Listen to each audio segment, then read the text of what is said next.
Kannur Iritty Velimanam higher secondary സ്കൂളിലെ 9ാം class വിദ്യാർത്ഥിയുടെ ആത്മഹത്യയിൽ അധ്യാപകർക്കെതിരെ പരാതിയുമായി വിദ്യാർത്ഥിയുടെ കുടുംബം. അധ്യാപകർ മാനസികമായി പീഡിപ്പിച്ചതാണ് വിദ്യാർത്ഥി ആത്മഹത്യ ചെയ്യാൻ കാരണമെന്നാരോപിച്ച് ബന്ധുക്കൾ പോലീസിൽ പരാതി നൽകി. എന്നാൽ ആരോപണം നിഷേധിക്കുകയാണ് അധ്യാപകർ.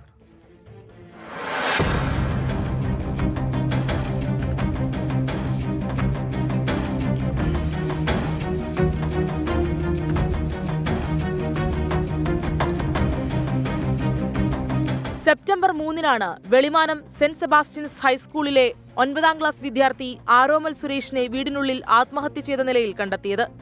സ്കൂളിൽ നിന്നുണ്ടായ മാനസിക പീഡനമാണ് കുട്ടിയെ ആത്മഹത്യയിലേക്ക് നയിച്ചതെന്നാണ് കുടുംബം ആരോപിക്കുന്നത്.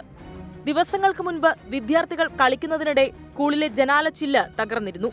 ഇതിന്റെ നഷ്ടപരിഹാരമായി 300 രൂപ അടയ്ക്കാൻ അധ്യാപകൻ ആവശ്യപ്പെട്ടതായാണ് വിമർശനം. പിറ്റേന്ന് സ്കൂളിൽ പരീക്ഷ എഴുതാനെത്തിയ വിദ്യാർത്ഥിയെ പണമടയ്ക്കാത്തതിന്റെ പേരിൽ പ്രധാനാധ്യാപകൻ വഴക്കു പറഞ്ഞതായും കുടുംബം ആരോപിക്കുന്നു. വീട്ടിലെത്തിയ ആരോമൽ അപമാനിക്കപ്പെട്ടതിന്റെ മനോവിഷമത്തിൽ ആത്മഹത്യ ചെയ്തെന്നാണ് കുടുംബം പറയുന്നത്. സംഭവത്തിൽ ആറളം പോലീസ് അന്വേഷണം ആരംഭിച്ചു. എന്നാൽ ആരോപണം സ്കൂൾ അധികൃതർ നിഷേധിച്ചു. ആരോപണങ്ങൾ തെറ്റാണെന്നും സ്കൂൾ മാനേജ്മെന്റ് വാദിക്കുന്നു.